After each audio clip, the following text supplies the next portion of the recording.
Hello mga katesans! Welcome once again to Tess Rania's Cooking. For today, magluluto tayo ng arroz caldo. Tamang-tama ito sa tag-ulan sa panahon na ito.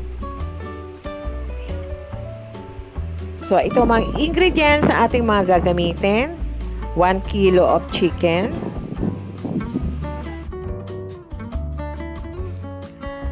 3 cups malagkit na bigas and 1 cup ordinary rice. Nahugasan na namin siya.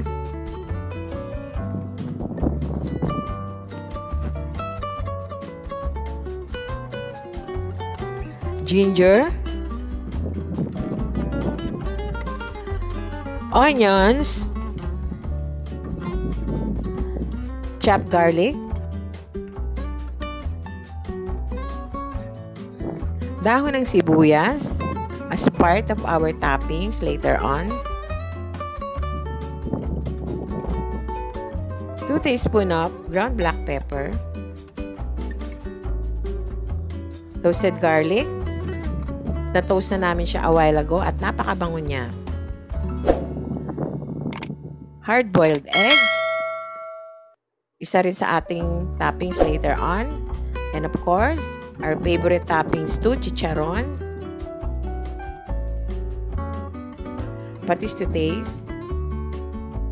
And of course, cooking oil. Maglagay din tayo ng isang piraso na chicken cube. Guys, pwede rin natin itong gawing pangnegosyo.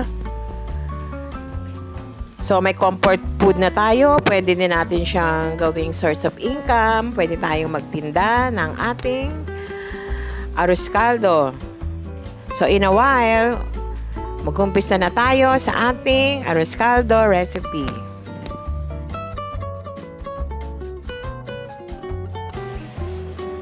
So, in a pan, maglagay tayo ng cooking oil.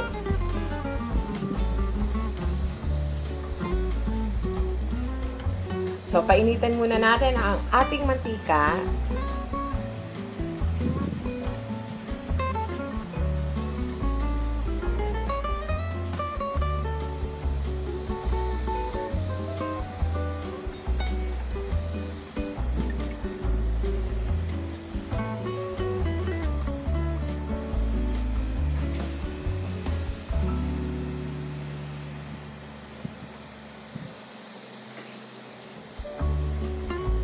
So, ilagay na natin ang ating garlic.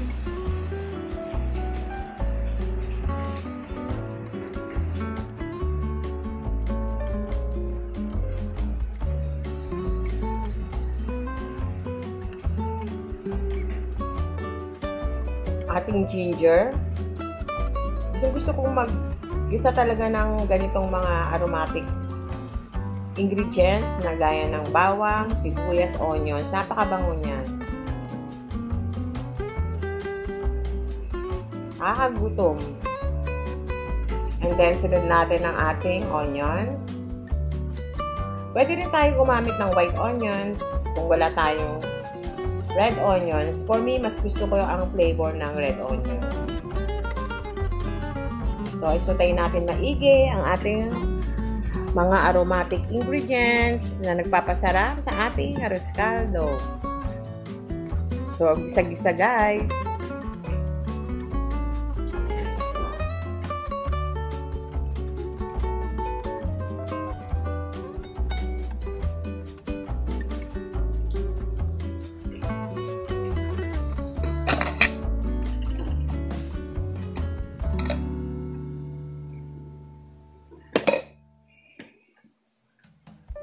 Then, ilagay na natin ang ating 1 kilo chicken. Isang kutsa natin siya maigi sa ating bawang, luya at sibuyas.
Maglagay tayo ng patis. So, ayan, para magkalasa na ang ating chicken. Sunod natin ng 2 teaspoon of black ground pepper.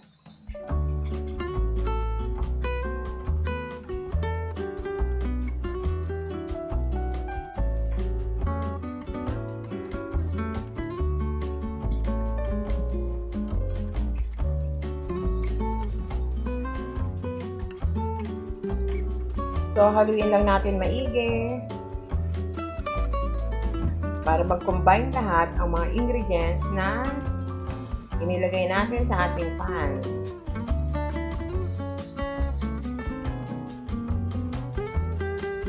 Then, next step is ilagay na natin ang ating glutinous rice or malagkit na bigas. Kasama na dyan ang 1 cup ordinary rice. So, ang measurement nito, 3 cups glutinous rice plus 1 cup ordinary rice. So, ayan, haluin natin maigi.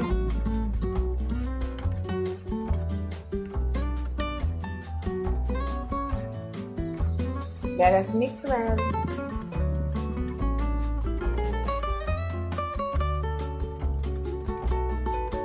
Yun guys, ganyan lang kadali gumawa ng arroz caldo.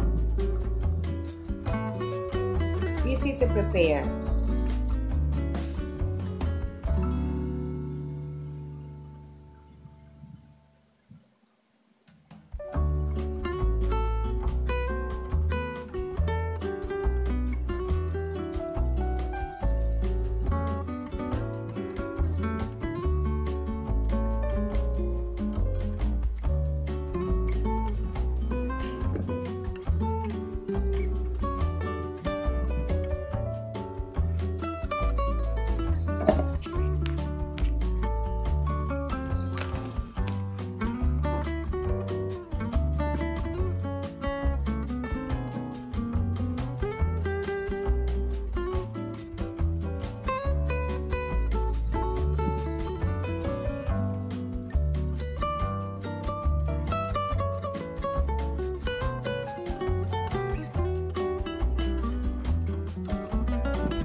Maglagay tayo ng around 2 liters of water.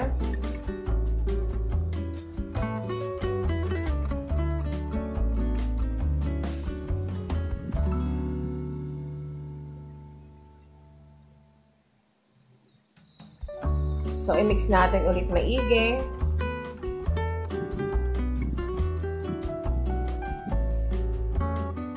Sa kawali na ako nag-isa at nagluto ng ating arroz caldo para hindi na tayo palipat-lipat ng ating nilagyan. Anyway, malaki at malalim naman itong aking pan na ginamit. So, diretso na siya. So, ayan. Let's give it a good mix once again. So, medyo marami-rami itong ating arroz caldo.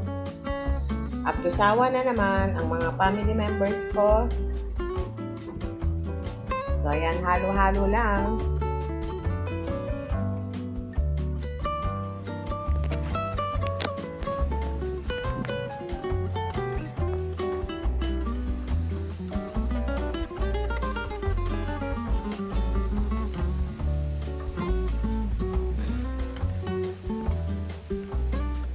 So, magdagdag tayo ng 1 liter of water. Kasi later on, aalsa ang ating malagkit na bigas at sisipsipin niya ang sabaw ng ating ginagawang arroz caldo.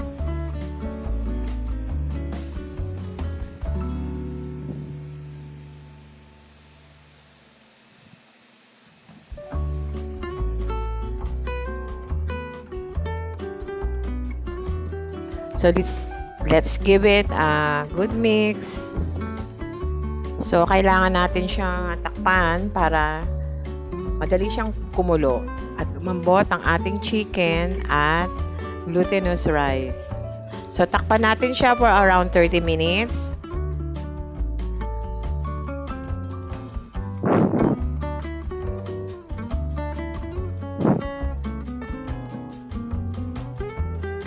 So, after 30 minutes, so, ayan na, malapot na ang ating arroz caldo recipe. Halo-halo lang, guys. So, ayan, naglalagkit na siya. Ayan, napakabango na ng aroma ng ating arroz caldo. So, excited na naman sila. At kakain na naman ng merienda ang aking mga kasama dito sa bahay. This is a very good comfort food. Pwede siyang almusal, merienda, pwede rin tanghalian at hapunan. Lalo na pag nalagyan siya ng mga toppings. Napakasarap na comfort food. So, maglagay tayo ng 1 chicken broth cubes. So, i-mix natin para madali matunaw ang ating chicken broth cubes. So, ayan guys. In a while, off na natin ang ating heat at ready to eat na. So, tikman muna natin siya guys. So, ayan. Tamang-tama ang pagkakatimpla. Kung mataas ang panlasa nyo, pwede kayong magdagdag ng patis or toyo. Depende sa panlasa nyo. Sa akin, okay ng ganitong timplada.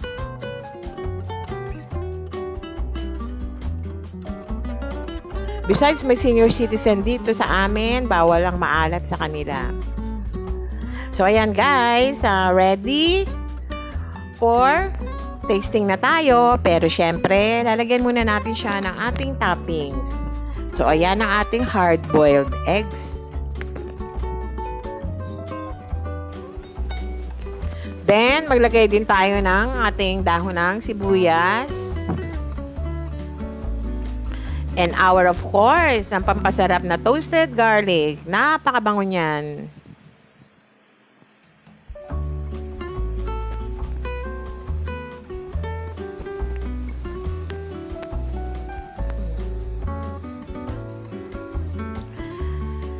Then, syempre, ang ating crunchy chicharon.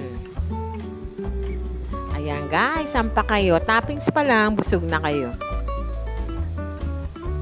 So, ayan, napakaganda ng ating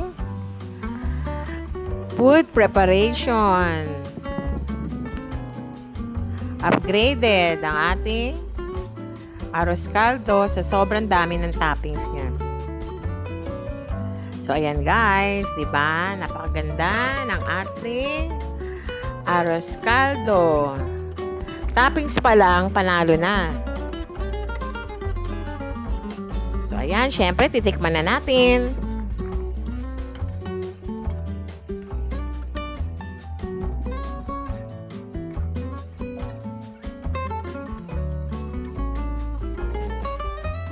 Ayan, favorite yan ng aking kapatid na si Eileen sa Japan.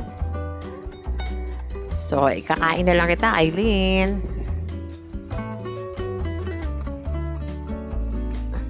Napakasarap ng comfort food na yan, guys. Kaya dapat, it's a must na gumawa kayo nito, especially ngayong tagulan. So, tikman na natin.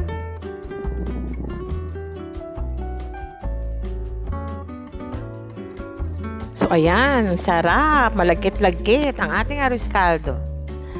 Oh, napaka-yummy niya, guys.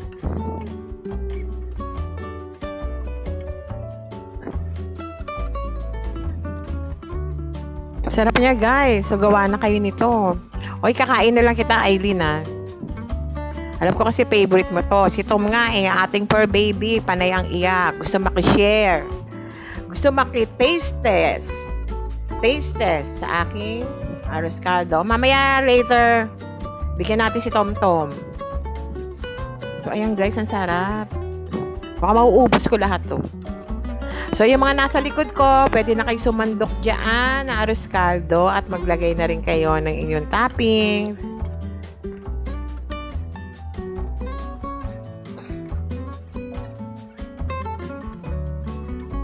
So, grabe. Toppings pa lang. Busog na kayo. Ang sarap talaga pag may toasted garlic. So, try nyo talaga. Gawa kayo nito, guys. Bukod sa may comfort food na kayo, pwede nyo pang gawing itong pang negosyo.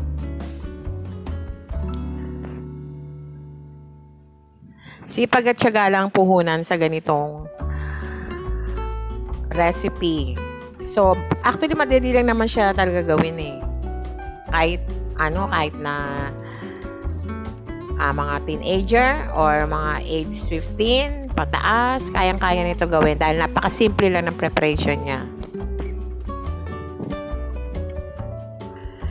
So guys, eto na, mauubos ko na ang ating arroz caldo. So Eileen, ako na lang kumain para sa'yo kasi I know na favorite mo to. Masarap din ito, eterno sa gulaman. Actually, may ginawa kaming gulaman. Gulaman juice. Ayan. Ayan. Maganda eterno yan sa ganyang mga Pilipino na mga drinks like gulaman, sago. So, ayan guys. So, kain tayo. So, thanks for watching. I hope nag-enjoy kayo sa aking arroz caldo recipe. Please try making this one. And I hope you do like, share, and subscribe to my channel. So, see you mga katesans on my next vlog. Thanks. God bless and have a nice day ahead of you.